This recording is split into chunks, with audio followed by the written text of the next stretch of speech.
और जब जेठानी पैदा हो गई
उसकी मूर्ति दिन प्रतिदिन और सुंदर और सुंदर और सुंदर बनती जा रही थी।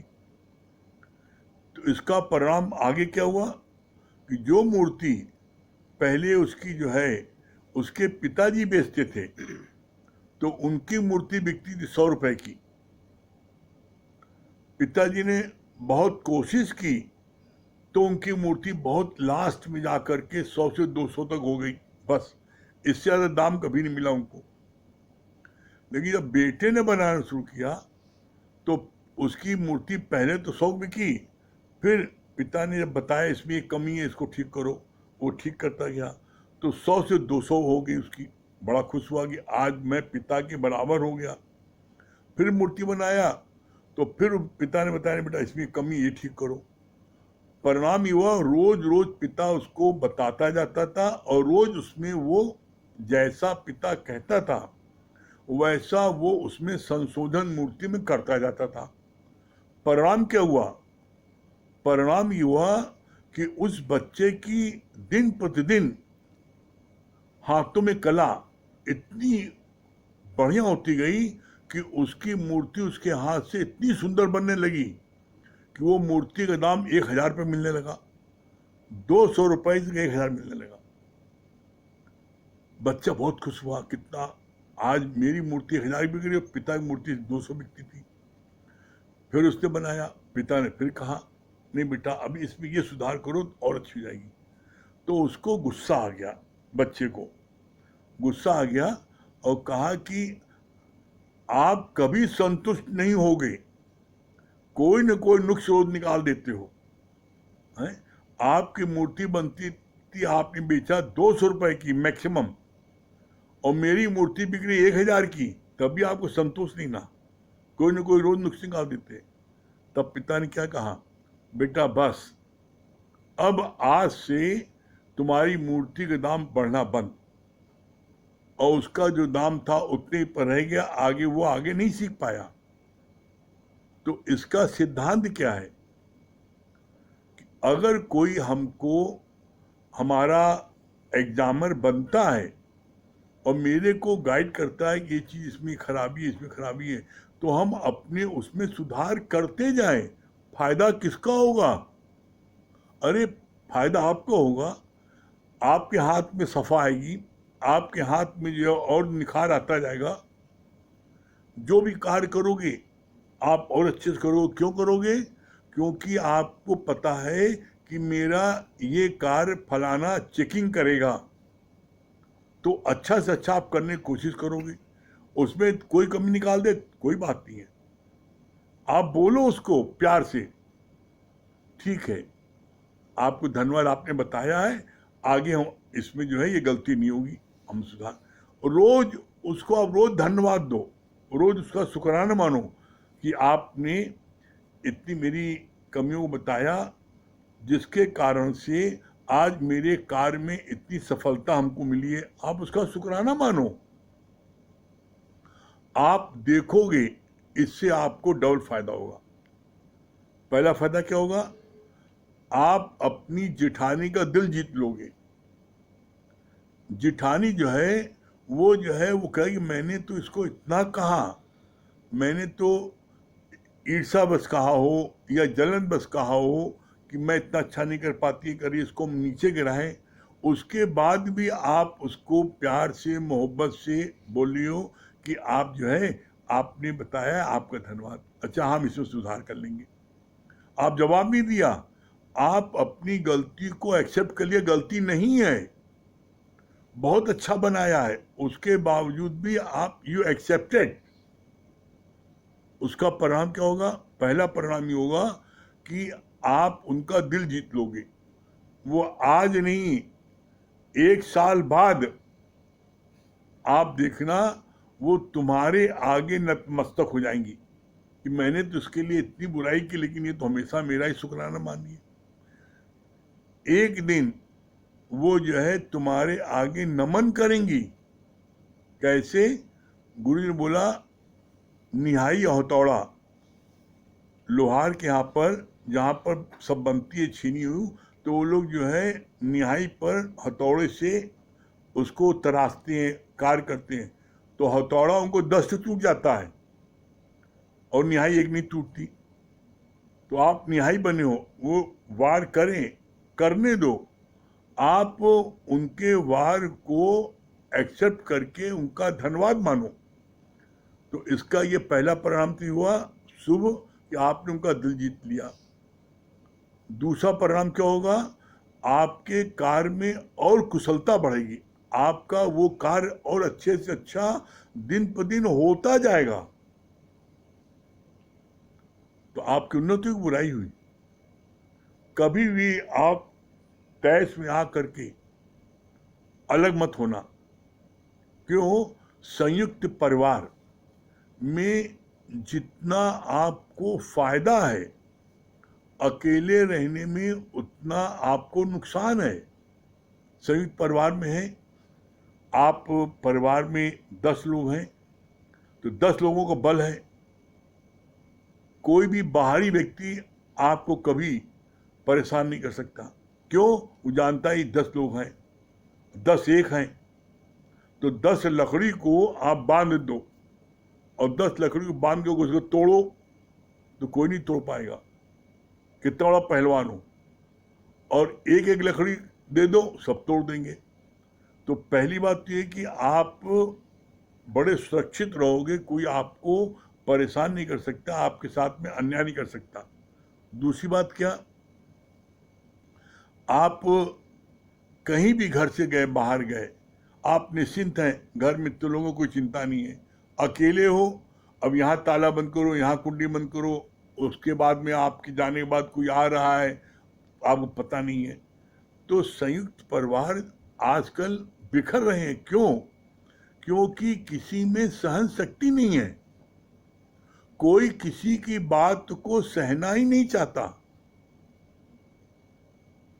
और एक तो ये तो आपके घर की बात नहीं है, घर घर लागी आग, ये परमात्मा की तरफ से ऐसा बना है।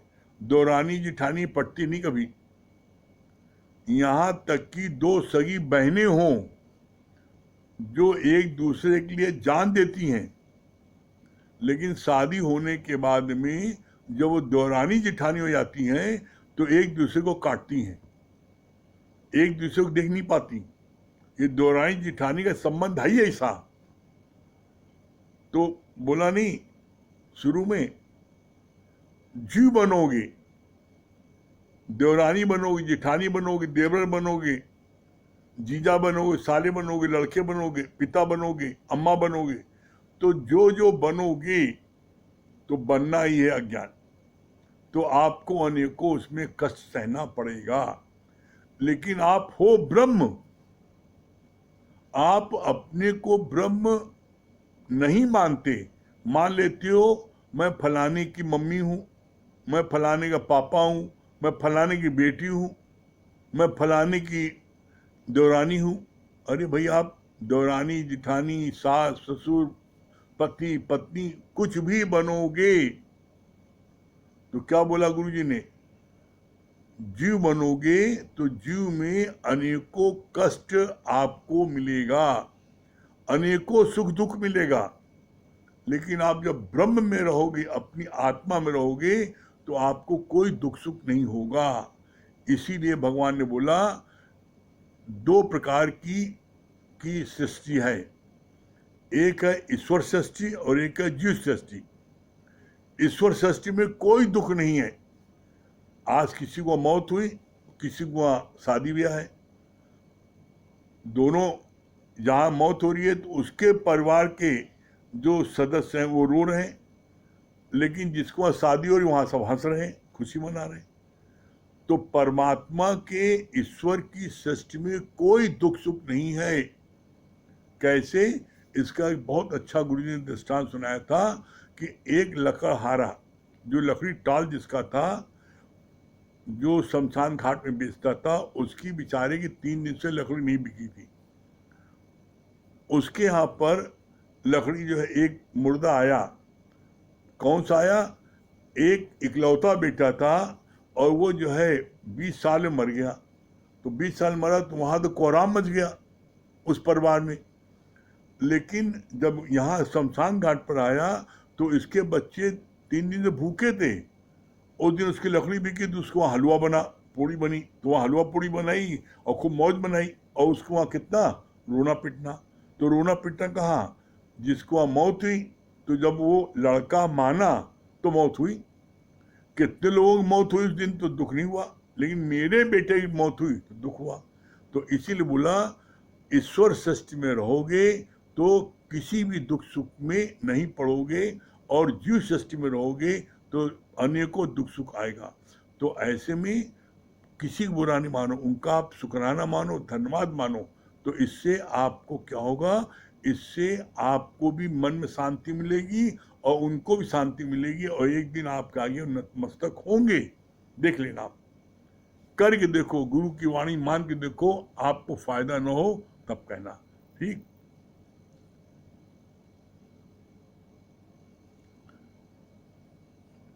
चलिए, हम लोगों का गीता का जो है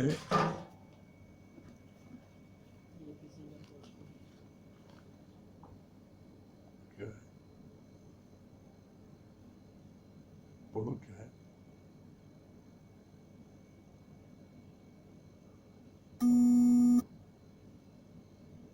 पढ़ो, तुम पढ़ो, हम सुनने पहले। नफरत जो करे हमसे, उनसे हम प्यार करें, इसको सरल शब्दों में बताएं। एक प्रश्न और किसी का है, तब गीता पढ़ते हैं। बोला नफरत जो करे हमसे, हम उनसे प्यार कैसे करें। जो हमसे नफरत कर रहा है, हम उससे प्यार कैसे करें। नफरत किससे कर रहा है, नफरत कर रहा है तुम्हारे किसी न किसी एक्शन से, तुमसे नफरत कर रहा है। तुम जीव बने हो तो नफरत कर रहा है। अगर आप भगवान बने हो तो आपसे नफरत करेगा तो आपको जो है पता ही नहीं लगेगा। क्यों? क्योंकि भगवान क्या शक्ति, करंट, प्रकाश जो है, प्रकाश को नफरत करेगा। आप जब जीव बनते हो तो आपसे कोई नफरत करता है। और सेकंड उपाय क्या है, आप जीव बनते हो, चलो, और आपसे नफरत करता है, तो नफरत से आप मिटाना चाहोगे तो सारी जिंदगी आप नहीं मिटा पाओगे, और वो नफरत बढ़ती जाएगी। कैसे? बोला जैसे किसी ने आपके दरवाजे के आगे एक बाल्टी कीचड़ डाल दिया, तो आपने भी उसके दरवाजे 2 बाल्टी कीचड़ डाल दिया, तो क्या आपके दरवाजे की कीचड़ साफ हो जाएगी? आपने 2 बाल्टी डाला, वो आपके आगे आगे 4 बाल्टी डाल देगा। परिणाम क्या होगा, गंदगी में आप भी पड़ोगे और गंदगी वो भी पड़ेगा। अगला नफरत कर रहा है, वो गुरुवान नहीं है, आप गुरुवान हो, आपने गुरु की शरण लिया है, तो आप जो है गुरु कहना मानो, उसको नफरत करने दो। कितनी भी नफरत करे, आप उसको प्यार करो। क्यों प्यार करो? ईश्वर जान के, नहीं ये भगवान है। मैंने भी कभी किसी जन्म में कोई ऐसा कर्म किया होगा जिस मैंने से नफरत किया होगा, तो आज मुझसे नफरत कर रहा है। अब हम नफरत का बदला नफरत से देंगे तो वो क्या होगा, दोनों को टेंशन में लाएगा। और नफरत की जगह आप प्यार करोगे तो परिणाम क्या होगा, परिणाम ये होगा कि आपके मन में शांति रहेगी। अगला के मन में उथल पुथल होगी, मैंने इसको इतनी नफरत किया और तब भी शांत है, प्रसन्नचित है। तो मेरे जीवन का लक्ष्य क्या है? The aim of life is peace of mind. मेरे जीवन का लक्ष्य है शांति। तो भैया हमें शांति चाहिए, तो हम अपनी शांति को बरकरार रखने के लिए हम उससे प्यार करें। और अगर जैसे होता है ना, हम जितना उससे बच सकें बच भी जाए, दूर भी रहें। जैसे कोई 4 से 40 वोल्ट करंट है तो हम उसको छूते नहीं, थोड़ा दूर रहते हैं। हम समझ रहे हैं ये नफरत कर रहा है, तो हम उससे कम उससे हम मिले जुले, कम से कम बात करें। लेकिन जब बात करें तो हम प्यार से बात करें। क्यों? गुरु जी ने बोला है नफरत को नफरत से नहीं जीत सकते। कैसे? जैसे आग लग गई, अब आग लग गई तो आप और आग जला और उसमें पेट्रोल डाल दो तो क्या आग बुतेगी और जल जाएगी? तो नफरत को नफरत करोगे तो जैसे आग में पेट्रोल डालना हुआ। लेकिन आग कितनी भयानक लगी हो, उसमें आप पानी डाल दो तो आग बुझ जाएगी। इसी तरीके से जो हमसे नफरत करता है, हम उसको जो है उससे नफरत न करें, उसको हम प्यार करें। अच्छा, एक बात और समझ लो आप, जब आप सचमुच दिल से प्यार करोगे तो देखना कुछ समय बाद उसके अंदर भी परिवर्तन आ जाएगा। और ये बात हम अपने जीवन के अनुभव से आपको करें। कोई कितना भी नफरत करे, कोई कितना करता था, हमने गुरु जी कहना माना, हमने उसको प्यार किया तो गुरु जी ने बोला देखो, तुम अगर अपना कोई मैसेज मोबाइल में देते हो किसी व्यक्ति को और उसका मैसेज का कॉलम पूरा भरा है, तुम्हारा मैसेज उसके बॉक्स में नहीं जा पा रहा है, तो वो आकाश मंडल में आपका मैसेज घूमता रहता है। और जब उसका मैसेज का बॉक्स खाली होगा तो तुरंत आपका मैसेज उसके अंदर चला जाएगा।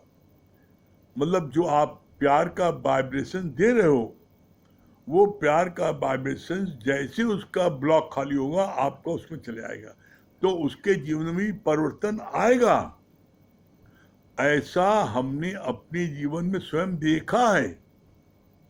जो बहुत करते थे, हमने गुरु जी की बात मनन किया, चिंतन किया कि हम भी नफरत करें, मारपीट करें, मारे पीटे, और सक्षम भी थे कि बहुत सजा दे सकते थे।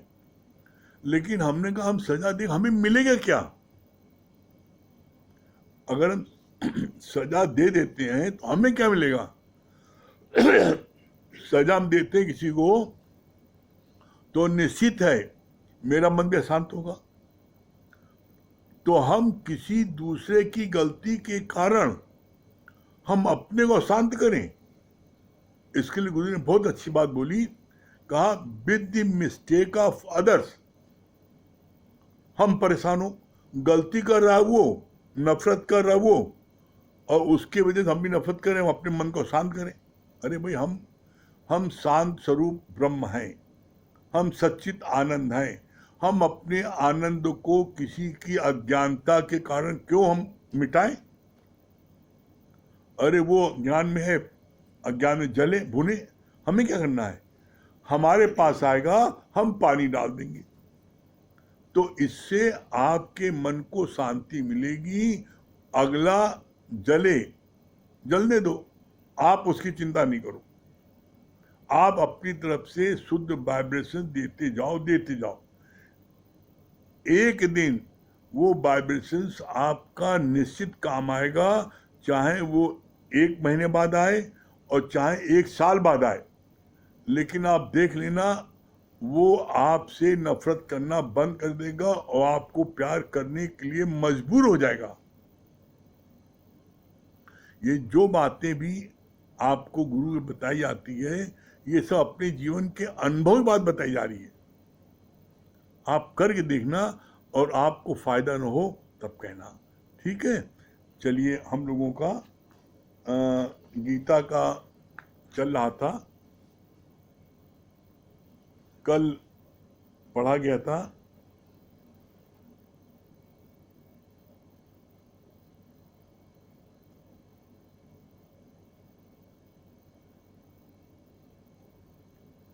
तुम कहते हो हम एकांत में बैठकर भजन करेंगे, पर एकांत में तुम्हें भूले बिसरे सारे ख्याल आएंगे। इसलिए गुरु नानक साहब ने कहा है, प्रभु का सिमरन साधु के संग। दादा भगवान ने कहा, यह है राजयोग। Rich live rich die poor. कल यहां तक हुआ था, उसके आगे लिव रिच डाई पुअर।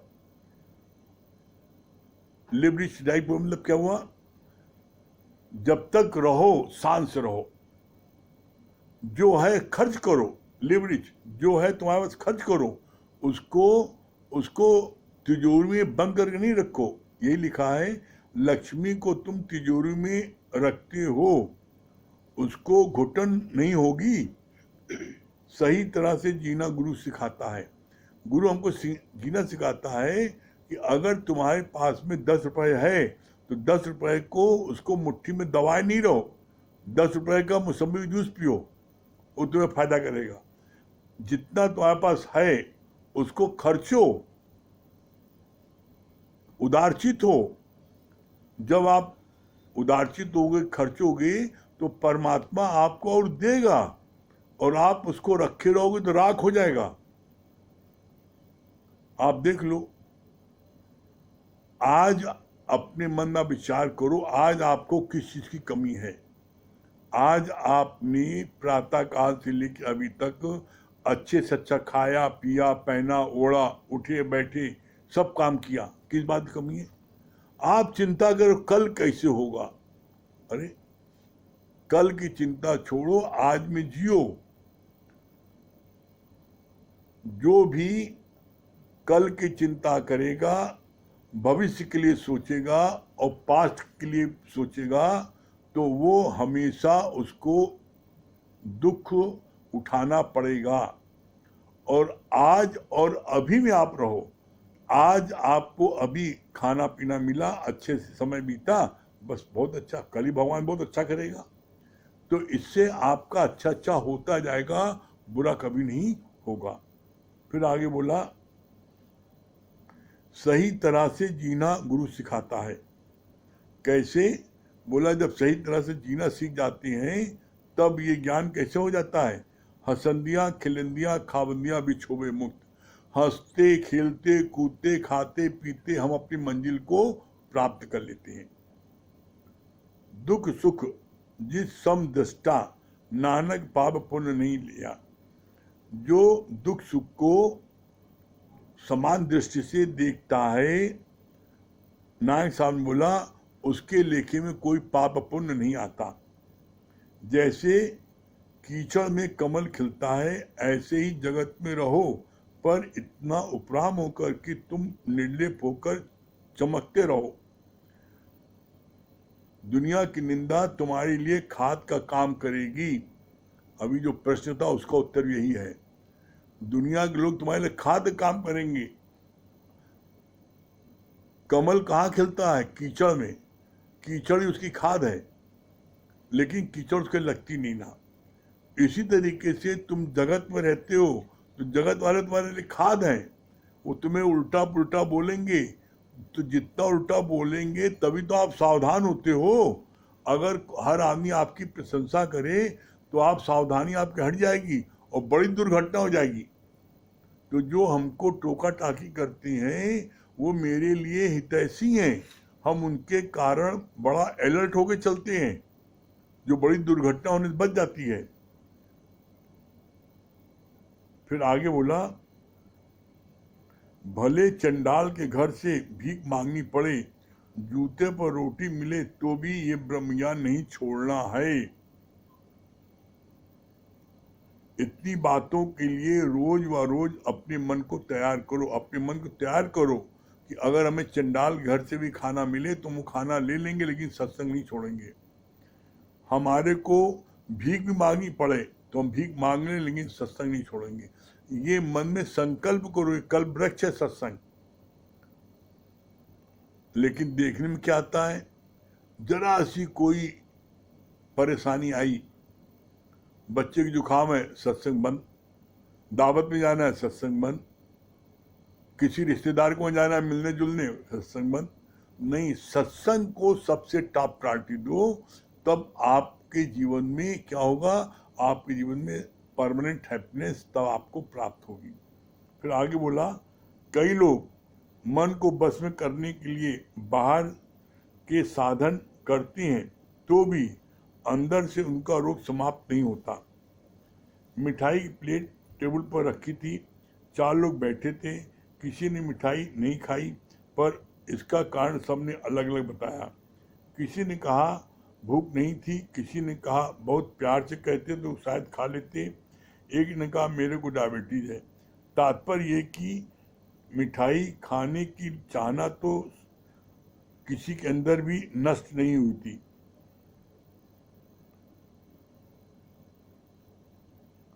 हाँ, किसी के अंदर नष्ट नहीं हुई थी।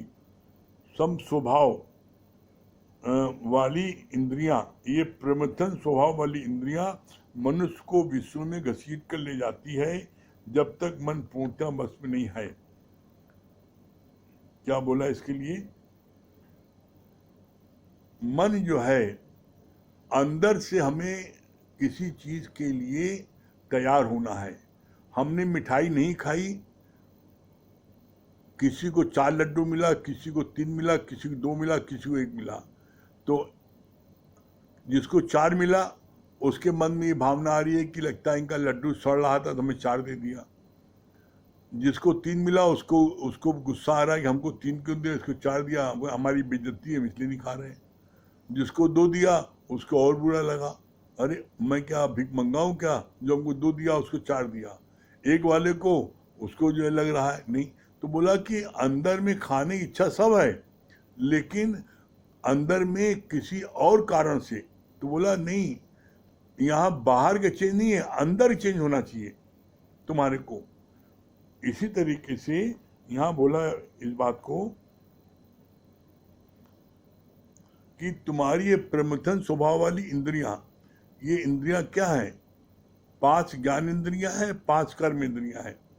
ये बलात्कार से भी अपने मन की बात को पूरा करती है जब तक आप ज्ञान में पूरे नहीं होगी।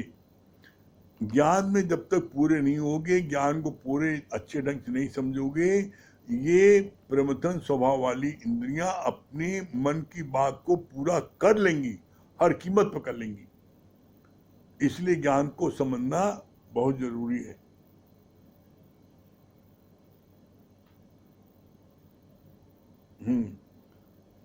जब तक मन पूर्णतः बस में नहीं है, जब तक मन पूर्णतः बस में नहीं है तो गुरु से प्रश्न करो, अभी मेरा मन चल रहा है। एकमात्र सतगुरु ही आपको मन को बस में करने का उपाय बता पाएगा, बाकी दुनिया में कोई गुरु नहीं बता पाएंगे। क्यों? सतगुरु के पास में युक्ति है।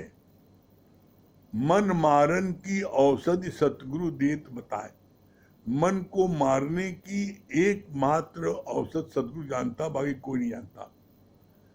जब सतगुरु बोलते हैं ना कि तुम्हारे मन में आता है ये कर ले, ये कर ले, तो गुरु जी समझाते हैं अपने मन में ये मानो, अच्छा मैंने कर लिया तो क्या मिलेगा? 2 घड़ी का सुख। दुनिया का कोई सुख 2 घड़ी का है बस। चाहे खाने का हो, चाहे पीने का हो, चाहे भोगने का हो, चाहे पहनने का हो, कोई सुख आपने खाया, जवान में है, नीचे गया विष्ठा हो गया। जब जवान में स्वाद मिला है, बड़ा अच्छा है। कोई चीज आपने देखा, 2 मिनट देखा, बड़ा सुख मिला, आंख से ओझल होगी, चला गया। तो 2 घड़ी का सुख है, कोई सुख हो। तो ऐसे में गुरु ने क्या बोला? जो सुख आए फिर नहीं जाए उसका करो विचार, देखा पागल सब संसार, सुख सुख सुख करता जाए। ये पागल संसार है। जो चीज जिसके पास में नहीं होती है, ये विडंबना है। जो चीज जिसके पास नहीं होती है, उस चीज के लिए, उस सुख के लिए वो भागता है। जैसे ज्यादा तक लोगों के मन में ये भावना होती है, मेरे पास अधिक धन हो जाए तो मैं बड़ा सुखी व्यक्ति हो जाऊंगा। तो धन कमाने में अपना 10-20 साल कमा देता है। और जब धन कमा लेता है और देखता है इसमें सुख नहीं, इसमें तो और ज्यादा बवाल है, तब सोचता है शादी ब्याह करने से बड़ा सुख है, शादी ब्याह कर लेता है, 2-4 लड़के बच्चे पैदा कर लिया, उसमें देखता है इसमें और बवाल है। जब 10 साल उसमें बिता दिया, तब सोचता नहीं चलो खूब बड़ी कोठी बनवा लो, उसमें सुख है, उसमें देखा और बवाल है, अरे आज यहाँ टूटा, आज यहाँ फूटा, आज यहाँ बनवाना है, परेशान हो जाता है, यहाँ सफाई कराओ, इसके लिए दो, इसके लिए दो, पूरा घर में दिन भर चौकीदारी करता रहता है। तब अंत में वो निष्कर्ष निकालता है क्या, जो सुख पायो मेरे राम भजन में, सो सुख नाही अमीरी में। सारे चीजों को घूम करके वो जो है फिर आता है किसमें, आता है भगवान की सेवा में। कैसे, इसका बहुत सुंदर गुरुजी ने एक दृष्टांत बताया था हनुमान जी के पंडे का। एक हनुमान जी का पुजारी था बजरंगबली का, और बजरंगबली के 20 साल से सेवा करता था, वहीं सेवा करता था, वहीं खा पी कर सो जाता था जमीन में। एक दिन एक सेठ ने आके देखा कि ये इतना मस्त है, क्या इसका डण, क्या इसका बॉडी, और क्या खुराक, खाया पिया और सो गया। बड़ा उसको अच्छा लगा, बेचारा चला गया, कोई बात नहीं। एक दिन एक चमचमाती कार आई और उसमें से 20 अंगरक्षक निकले और एक व्यक्ति बाहर निकला। तब हनुमान जी के पुजारी को बड़ा दुख हुआ, कहा हे बजरंगबली, कभी हमरे ऐसे दिन आएंगे, हम भी ऐसी ठाट से कार से उतरेंगे और मेरे 20 अंगरक्षक रहेंगे तो मजा आएगा। बड़ा बेचारा दुखी हुआ। तो आकाशवाणी हुई कि तुम मेरे सच्चे भक्त हो, तुम इसके पास जाके पूछ के आना कि इसके जो तुम इसका सुख देख करके ललायित हो रहे हो और मेरी सेवा से जाना चाहते हो, तो हम तुम्हें सेवा से हटा देंगे और तुम उसको वो सुख दे देंगे। लेकिन चूंकि तुम मेरे सच्चे भक्त हो, मेरी इतने साल से सेवा कर रहे हो, इसलिए एक बार उसके पास चले जाओ और जा करके उससे बस ये पूछ लेना तुम्हें कोई दुख तो नहीं ना। कहा ये बात बहुत अच्छी है। अब गया उनके घर, सेठ जी आप मंदिर आए थे, आपको देखा था, आप जब आए तो 20 अंगरक्षक आपके आगे पीछे गाड़ियों से उतरे और आपके सब तरफ आपका जलवा देख के मेरा मन बड़ा ललायित हो, बड़ा प्रसन्नचित हो गया कि मेरा भी जीवन ऐसे बन जाए। तो हमें आप अपना शिष्य बना लीजिए और आप जैसा जीवन मेरा बन जाए, हम चाहते हैं। लेकिन ये बनाने पहले हमें आप एक बात बता दीजिए, आपको कोई दुख तो नहीं ना? तो लगा रोने फूट फूट के, का दुख? अरे का दुख हमसे ज्यादा दुखी व्यक्ति कोई संसार में नहीं ना। कहा क्यों?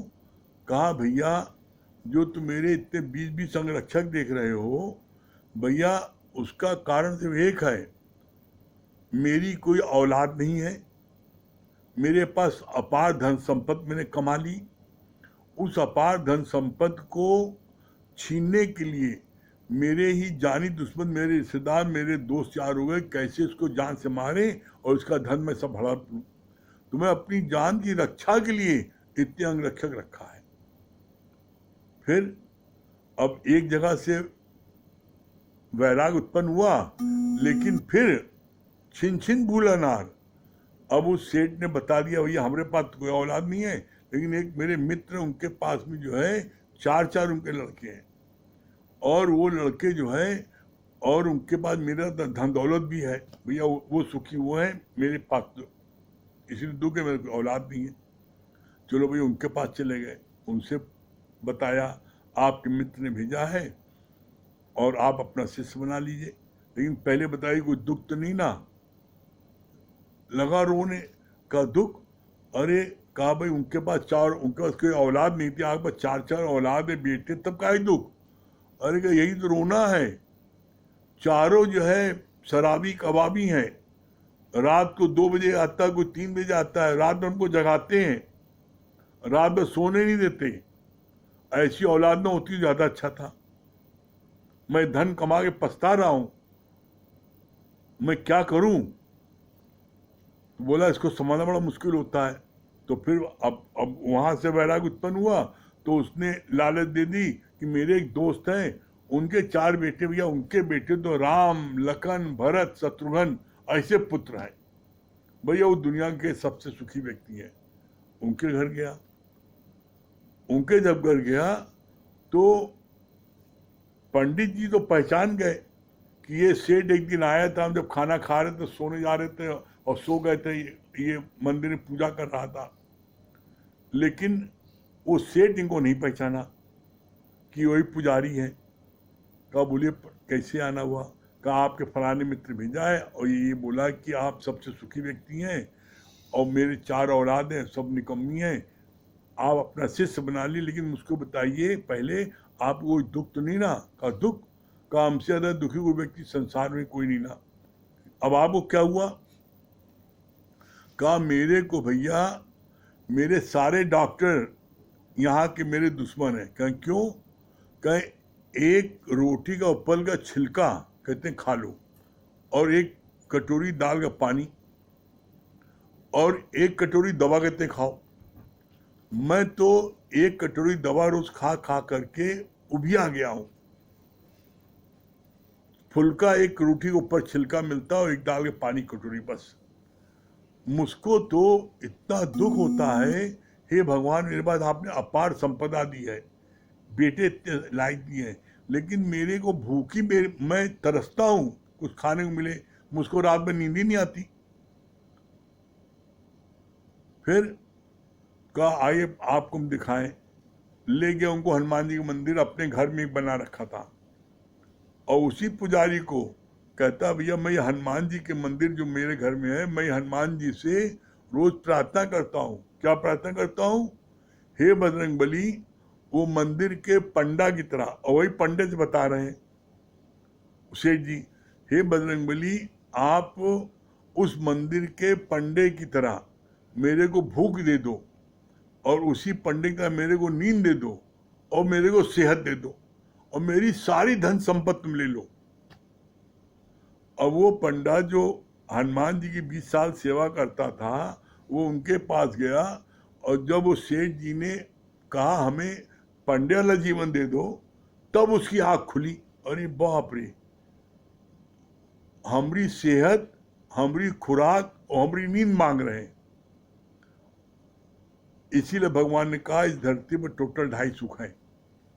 2.5 सुख कौन से हैं? पहला सुख है अच्छी निद्रा, दूसरा सुख है अच्छा स्वास्थ्य, और आधे सुख में सारी माया।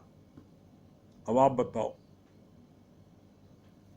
परमात्मा ने ये 2 सुख, अच्छी निद्रा और अच्छा स्वास्थ्य, सबको दिया है। एक मजदूर को भी दिया है, रिक्शे वाले को भी दिया है, ठेले वाले को दिया है। लेकिन ये 2 सुख हाथ में होते हुए लालच में, आसक्ति में व्यक्ति जो है आधा सुख धन दौलत और पैदा कर ले, इसके चक्कर में 2 सुख जो उसके हाथ में है वो गंवा देता है। अब आप बताओ ऐसे फिर क्या होगा? ऐसे में फिर जो है इसका परिणाम क्या होगा? ऐसे में परिणाम ये होगा कि आप जो है, आपको जो है चाहते हो सुखी रहना, तो आप गुरु का कहना मानोगे तो आपको शांति प्राप्त होगी, और कहना नहीं मानोगे तो आपको शांति प्राप्त नहीं होगी। ये बात हम आपको गारंटीज कह रहे हैं। इसलिए गुरु की बात को मानो, ठीक है? चलिए अनुज भैया भजन सुनाएंगे। अनुज जी भजन सुनाइए।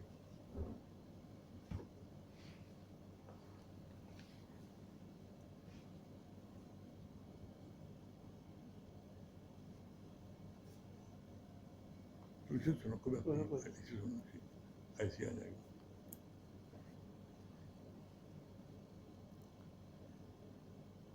हे गुरु हे दया,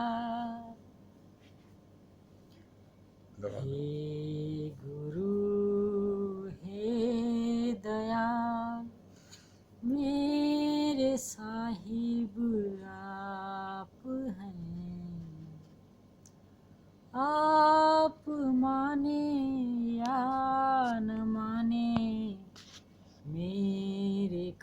खातिब आप हैं। हे गुरु हे दयाल मेरे साहिब आप हैं। आप माने या न माने मेरे खातिब आप हैं। हे गुरु हे दयाल श्वास लेता हूँ तो यूं महसूस होता है मुझे। श्वास लेता हूँ तो यूं महसूस होता है मुझे। जैसे मेरे दिल की हर धड़कन में शामिल आप हैं। जैसे मेरे दिल की हर धड़कन में शामिल आप हैं। हे गुरु हे दयाल मेरे साहिब आप हैं। आप माने या न माने मेरे खातिब आप हैं। हे गुरु हे दयाल गम नहीं जो लाख तूफानों से टकराना पड़े। गम नहीं जो लाख तूफानों से टकराना पड़े। मैं वो कश्ती हूँ कि जिसका कश्ती के साहिल आप हैं। मैं वो कश्ती हूँ कि जिसका कश्ती के साहिल आप हैं। हे गुरु हे दयाल मेरे साहिब आप हैं। आप माने या न माने मेरे खातिब आप हैं। हे गुरु हे दयाल हे गुरु हे दयाल जन्म नहीं मृत्यु नहीं मैं तो आनंद रूप हूँ। जन्म नहीं मृत्यु नहीं मैं तो आनंद रूप हूँ। सच का ये रूप तूने दिखाया तू तो बेमिसाल है। सच का ये रूप तूने दिखाया तू तो बेमिसाल है। हे गुरु हे दयाल मेरे साहिब आप हैं। आप माने या न माने मेरे खातिब आप हैं। हे गुरु हे दयाल हे गुरु हे दयाल मेरे साहिब आप हैं। आप माने या न माने मेरे खातिब आप हैं। हे गुरु हे दयाल हे गुरु हे दयाल हे गुरु हे दयाल। हाँ नीलू जी। हरे हरिओम गुरुजी। हाँ हरिओम नीलू जी। हाँ क्या बता रही, भजन सुनाइए। गुरुजी बहुत अच्छा लगा अभी आपने जैसे आपकी आवाज नहीं आ रही है। हाँ आ रही है। अभी गुरुजी बहुत आपने जैसे बताया कि देवाली है जेठानी वाली बातें और वास्तव में महसूस होता है और बहुत अच्छा लगा जिससे जो बहनें भी आती है ना तो ये जो कर्म प्राणी के रोल है देवरानी जेठानी और ससुराल में तो आज गुरु आपकी कृपा है गुरु जी सच में ये ज्ञान इतने अच्छे समय में मिला नहीं तो शायद हम भी बहुत कर्म बना लिए होते तो बस हमारे अंदर से दिल आता समझने से आपके सच में कितने कर्मों ने हमें आपसे बचा लिया और सच आज जैसे हम बैठे हुए आज जैसे आपके साथ में सुबह योगा कर रहे थे गुरु जी और सब्जी वाले से ऐसा लग रहा था कि जैसे हम हिमालय पे बैठे हुए हैं और खूब ठंडी ठंडी हवा चल रही है खूब मतलब इतना अच्छा लगा था वो ड्रॉप भी गिर रही थी इतना अच्छा मौसम था और इतना अच्छा अंदर से अनुभव था कि बता नहीं सकते मैं कि सच में गुरु मतलब कितने अमोघ भाग्यशाली है कि आज गुरु का दर्शन मिला है दुनिया के मार्ग में भी दुनिया के दराज में भी सवाल है लेकिन दुनिया के प्यार में भी मार है लेकिन हमारे गुरु के मार्ग में भी बहुत बड़ा हमारा इतना सवाल है कि इतना हमारा जीवन बना देते हैं बस आपके बताए हुए रास्तों से चलते रहे ये मन में संकल्प है चलिए हाँ भजन भजन सुना दिए। हाँ भजन सुना दिए। गुरु जी गुरु की महिमा कोई न जाने ना कोई पंडित ना ही सयाने गुरु की महिमा कोई न जाने ना कोई पंडित ना ही सयाने गुरु की महिमा कोई न जाने कोई न जाने गुरु एक बहती नदियों धारा गुरु चरणों में सब सारा गुरु एक बहती गंगा की धारा गुरु चरणों में सब सारा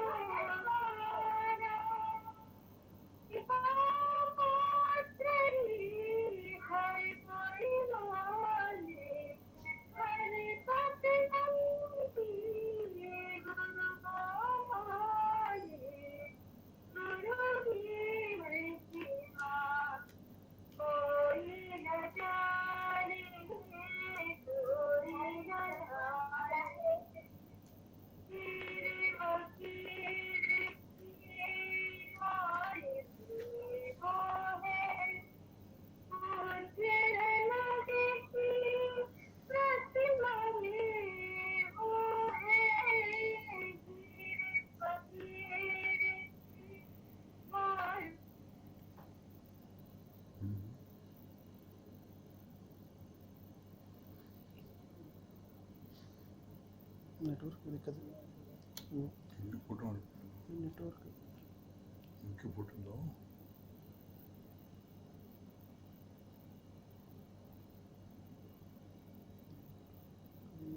आवाज नहीं आ रही है। आवाज कोई नहीं